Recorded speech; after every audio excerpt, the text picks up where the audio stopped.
నీకు నచ్చితే చెయ్యి, లేకపోతే నీ ఇష్టం అని చెప్పిన ఏకైక వ్యక్తి రామోజీరావు గారు అని చెప్పి కూడా నేను మీకు తెలియజేస్తున్నా. ఆయన గవర్నమెంట్లో 40 ఏళ్లుగా నేను అనేక పొజిషన్లో ఉంటే కనీసం ఆయన జీవితంలో ఒక చిన్న ఫేవర్ కానీ చిన్న పని కానీ ఎక్కడా చెప్పిన వ్యక్తి కాదు.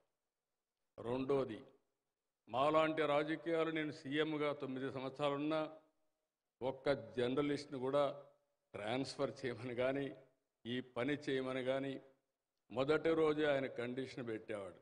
మీరు వస్తున్నారు బాగుంది, కానీ రేపటి నుంచి ఈ వార్త రాయొద్దు, ప్రభుత్వానికి వ్యతిరేకంగా రాయొద్దంటే మాత్రం మీరు రాకుండా మీ పని మీరు చేసుకోండి, నా పని నేను చేసుకుంటా, ఈ చర్చించడానికి వీలు లేదని కండిషన్ పెట్టి మాట్లాడిన వ్యక్తి రామోజీరావు గారు. అది ఆయన నిబద్ధత అని చెప్పి కూడా నేను మీకు తెలియజేస్తున్నా. ఇంకొక పక్క నేను చాలాసార్లు ఆయన చూశాను. ఆయన చూసినప్పుడు మీరు చూస్తే ఆయన ఆలోచన ప్రపంచంలో ఎక్కడికి పోలా ఆయన. నాకే ఆశ్చర్యం. మేము దేశాలు విదేశాలన్నీ తిరిగి అక్కడ ఏమన్నా మంచి చేస్తే నేర్చుకొని ఇక్కడికి వచ్చేవాళ్ళం. ఎక్కడికి పోకుండా రూమ్లో కూర్చొని స్టడీ చేసి మరో చరిత్ర సృష్టించిన వ్యక్తి రామోజీరావు గారు అని చెప్పి కూడా నేను మీకు తెలియజేస్తున్నా. అంటే ఆయనలో ఒక పట్టుదల, నేను ఏమైనా చేయగలుగుతాను అనే ఉద్దేశంతో ఆయన ముందుకు పోయారు.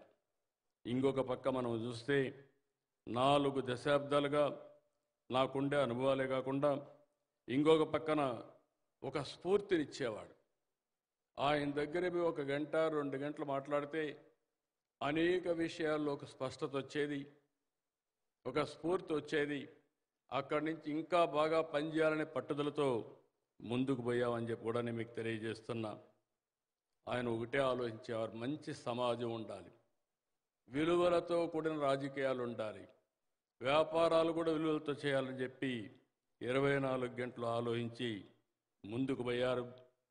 నేను ఆయన సంస్థలో మీరు ఇప్పుడు కూడా చూడండి, అందరూ కూడా మామూలు వ్యక్తులు. వాళ్ళందరినీ తీసుకొచ్చి ట్రైనింగ్ ఇచ్చి ఇప్పుడు కూడా నేను చూస్తూ ఉంటాను. వేరే పేపర్లకు ఆయన పేపర్లకు, ఆయన చేసే వ్యాపారాలకు వేరే వాళ్ళ వ్యాపారాలకు చాలా డిఫరెన్స్ ఉందంటే దానికి కారణం ఆయన ఇచ్చే ట్రైనింగ్ కానీ ఆయన చేసిన విధానం కానీ వాళ్ళకిచ్చిన స్ఫూర్తే కారణం అని చెప్పి కూడా నేను మీకు తెలియజేస్తున్నా.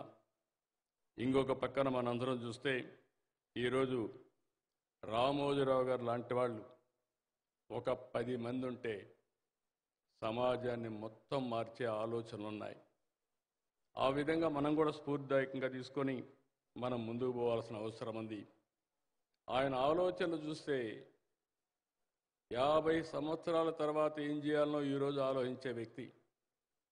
ఈరోజు రామోజీ ఫిల్మ్ సిటీ కట్టారంటే మామూలు వ్యక్తులైతే ఇది ఆలోచించే పరిస్థితి ఉండదు. 2000 ఎకరాల్లో ఇక్కడ షూటింగ్లు చేస్తారో లేదో తెలియదు, టూరిజం ప్రమోట్ అవుతుందో లేదో తెలియదు. కానీ సర్వస్వాన్ని ఆయన ఇల్లు కూడా మార్చి ఇక్కడికి వచ్చి పడుకొని ఇక్కడే కాపురం ఉండి ఒక బ్రహ్మాండమైన స్టూడియో కట్టాడంటే దానికి కారణం రామోజీరావు గారిలో ఉండే పట్టుదలని చెప్పి కూడా నేను మీకు తెలియజేస్తున్నా. అందుకే ఆయన చూసినప్పుడంతా కూడా ఈరోజు మనందరం ఒకసారి గుర్తుపెట్టుకుంటే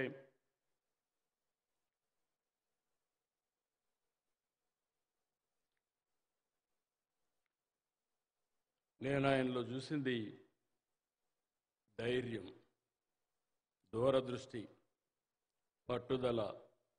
ఎంత ఒత్తిడున్నా, ఎంతటి అణచివేత వచ్చినా ఆయన జీవితంలో ఆయన ఫేస్ చేసినటువంటి క్రైసిస్ కానీ ఒత్తిళ్లు కానీ, మేము వ్యక్తులతో పెట్టుకుంటున్నాం, గవర్నమెంట్లో ఉంటాం, ప్రతిపక్షంలో ఉంటాం, మళ్ళా అధికారంలోకి వస్తాం, కానీ ఒక మీడియాను మేనేజ్ చేసే వ్యక్తి ప్రభుత్వాలతో పోరాడి మనుగడ సాధించాడంటే అది రామోజీరావు గారికి ఉండే విశిష్టమైన లక్షణం.